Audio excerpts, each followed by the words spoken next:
Hello, welcome to fusion academy. Fusion academy के online platform पर आपका स्वागत है। हम लोग गुप्त वंश से संबंधित कुछ क्वेश्चन करेंगे। पहला क्वेश्चन है, पहला गुप्त शासक कौन था? तो पहला गुप्त शासक श्रीगुप्त था। नेक्स्ट क्वेश्चन है, गुप्त काल के चांदी के सिक्के को क्या कहते थे? तो गुप्त काल के चांदी के सिक्के को रूपक कहा जाता था, यानी ऑप्शन बी करेक्ट है। नेक्स्ट क्वेश्चन है, फाहियान किसके शासनकाल के दौरान भारत आया? तो फाहियान चंद्रगुप्त द्वितीय के शासनकाल में भारत आया। नेक्स्ट क्वेश्चन है, निम्नलिखित में से किस राजा के शासनकाल को गुप्त काल का स्वर्ण युग माना जाता था? तो स्वर्ण युग चंद्रगुप्त द्वितीय के शासनकाल को माना जाता था, यानी ऑप्शन ए करेक्ट है। नेक्स्ट क्वेश्चन है, प्रयाग प्रशस्ति किसके सैन्य अभियान के बारे में जानकारी देता है? प्रयाग प्रशस्ति समुद्रगुप्त के बारे में जानकारी देता है, यानी ऑप्शन बी करेक्ट है। नेक्स्ट क्वेश्चन है, इलाहाबाद स्तंभलेख निम्नलिखित में से किस एक से संबंध रखता है? तो इलाहाबाद स्तंभलेख समुद्रगुप्त से ही संबंध रखता है, यानी ऑप्शन बी करेक्ट है। नेक्स्ट क्वेश्चन है, चांदी के सिक्के चलाने वाला प्रथम गुप्त शासक कौन था? चांदी के सिक्के चलाने वाला प्रथम गुप्त शासक चंद्रगुप्त द्वितीय था। नेक्स्ट क्वेश्चन है, किस गुप्त शासक ने आक्रमणकारी हूणों से अपने साम्राज्य की सफलतापूर्वक रक्षा की? तो सफलतापूर्वक रक्षा करने वाला अपने साम्राज्य का स्कंदगुप्त था, यानी ऑप्शन डी करेक्ट है। नेक्स्ट क्वेश्चन है, किस गुप्त शासक ने शांतप्रिय एवं वैदेशिक संबंध स्थापित किए? शांतप्रिय और वैदेशिक संबंध स्कंदगुप्त ने रखे थे। ठीक। नेक्स्ट क्वेश्चन है, नालंदा विश्वविद्यालय की स्थापना किस गुप्त शासक द्वारा की गई? तो नालंदा विश्वविद्यालय की स्थापना कुमारगुप्त प्रथम द्वारा की गई थी, यानी ऑप्शन सी करेक्ट है। नेक्स्ट क्वेश्चन है, निम्नलिखित में से कौन सा पूर्वी तटवर्ती प्रदेश सबसे महान व्यापारिक केंद्र था? तो ताम्रलिपि था, और ताम्रलिपि बंदरगाह भी है, ध्यान रखिएगा। नेक्स्ट क्वेश्चन है, निम्नलिखित में से गुप्त काल का एकमात्र दुखांत नाटक कौन सा है? तो एकमात्र दुखांत नाटक है मृच्छकटिकम। गुप्त काल का एकमात्र दुखांत नाटक मृच्छकटिकम है, याद रखिएगा। नेक्स्ट क्वेश्चन है, निम्नलिखित में से कौन सी कृति गद्य और पद्य मिश्रित है? तो जो गद्य और पद्य दोनों मिश्रित है वो प्रयाग स्तंभ लेख है, ऑप्शन बी करेक्ट है। नेक्स्ट क्वेश्चन है, हिंदू विधि द्वारा मान्य कर कितना था? यानी गुप्त वंश में हिंदू विधि द्वारा मान्य कर कितना था? तो जो उपज होता था उसका 1/6 भाग लेते थे, यानी ऑप्शन बी करेक्ट है। नेक्स्ट क्वेश्चन है, गुप्त काल में ऋण से प्राप्त ब्याज को क्या कहा जाता था? जो ऋण से प्राप्त ब्याज होता था उसे गढ़ बोला जाता था, ऑप्शन डी करेक्ट है। नेक्स्ट क्वेश्चन है, निम्नलिखित में से कौन सा बंदरगाह सिंधु नदी के मुहाने पर स्थित है? सिंधु नदी के मुहाने पर जो बंदरगाह स्थित है वो है वारबैरिकम, यानी ऑप्शन डी करेक्ट है। नेक्स्ट क्वेश्चन, निम्नलिखित में से किस बंदरगाह पर एक विस्तृत रोमन बस्ती एवं रोमन व्यापारिक केंद्र के अवशेष प्राप्त हुए हैं? तो ऐसा बंदरगाह है अरिकामेड, है ना। अरिकामेड सिंधु नदी के आसपास स्थित था और रोमन बस्ती रोमन व्यापारिक केंद्र के अवशेष भी प्राप्त हुए हैं। नेक्स्ट क्वेश्चन है, फाहियान के अनुसार विनिमय का समान माध्यम क्या था? यानी लेन, विनिमय का मतलब होता है लेन देन, एक वस्तु दे करके दूसरी वस्तु प्राप्त करना। तो ऐसी थी कौड़ियां, कौड़ियां दे करके वस्तु प्राप्त की जाती थी। नेक्स्ट क्वेश्चन है, गुप्त काल में रेशम बुनकरों द्वारा सूर्य मंदिर का निर्माण किस अभिलेख में मिलता है? तो ऐसा जो अभिलेख है वो है मंदसौर अभिलेख, यानी ऑप्शन ए करेक्ट है। नेक्स्ट क्वेश्चन, सती प्रथा का प्रथम उल्लेख कहाँ मिलता है? तो सती प्रथा का प्रथम उल्लेख एरड़ अभिलेख में मिलता है, ऑप्शन डी करेक्ट है। नेक्स्ट क्वेश्चन है, गुप्त काल में बरामेर ने प्रसिद्ध पुस्तक बृहद संहिता की रचना की, यह किस विषय पर आधारित प्रबंध था? तो यह विषय था खगोल शास्त्र, यानी खगोल विज्ञान पर आधारित थी पुस्तक। कौन सी? बृहद संहिता, ऑप्शन ए करेक्ट है। नेक्स्ट क्वेश्चन, भारत में शून्यकाल के संप्रत्यय, संप्रत्यय का मतलब है साथ साथ, सहित दशमिक संख्या प्रणाली की खोज निम्नलिखित में से कौन से एक राजवंश के दौरान हुई? तो ऐसा राजवंश गुप्त वंश था, ऑप्शन बी करेक्ट है।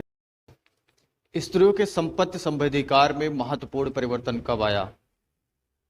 तो महत्वपूर्ण परिवर्तन मौर्य काल, गुप्त काल, कुषाण काल, हर्षवर्धन काल, गुप्त काल में आया।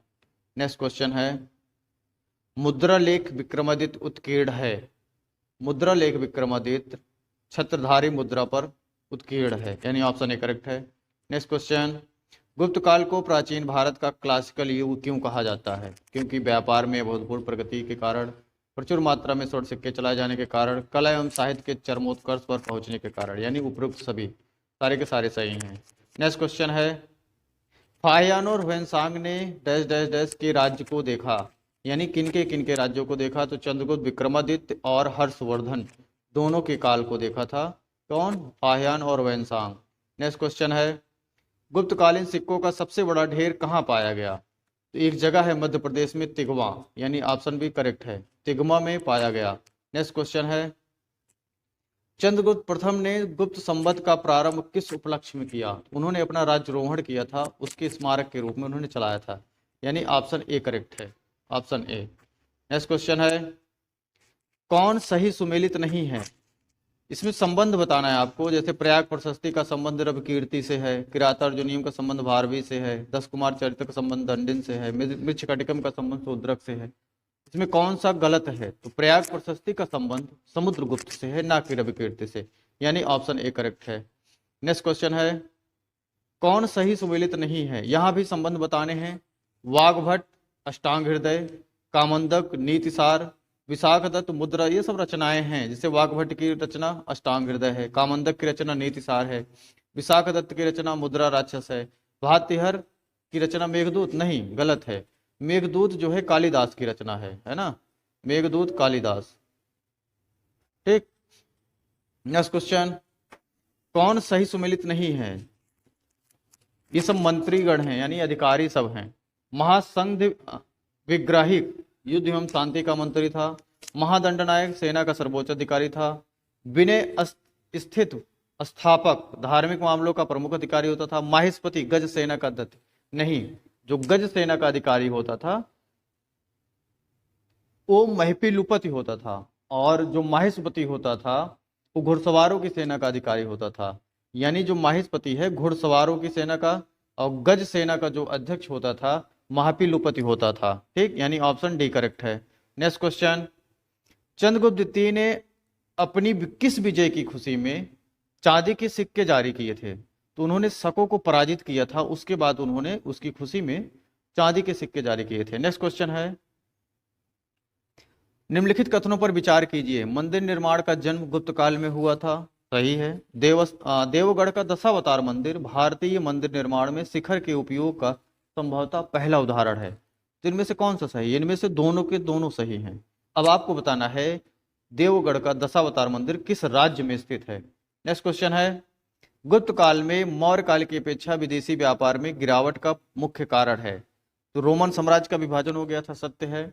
भारतवासियों का रेशम के व्यापार पर एकाधिकार हो गए थे, ये भी सही है, यानी ऑप्शन सी करेक्ट है। नेक्स्ट क्वेश्चन, फाहियान का भारत आगमन का लक्ष्य क्या था? तो फाहियान का भारत आगमन का लक्ष्य था जो बौद्ध संस्थाएं थी उनको देखना, उन पर अध्ययन करना, और जो पांडुलिपियां मिलती थी उनकी प्रतियों का संग्रह करना, यानी ऑप्शन सी करेक्ट है।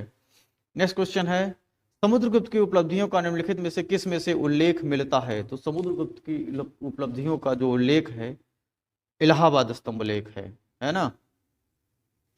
नेक्स्ट क्वेश्चन है, निम्नलिखित संस्थाओं का निम्नलिखित में से कौन सा एक कार्यक्रम सही है? कालक्रम सही है, कार्यक्रम यहाँ गलत है, यहाँ पे होना चाहिए कालक्रम। सबसे पहले समुद्रगुप्त, फिर चंद्रगुप्त, फिर विक्रमादित्य।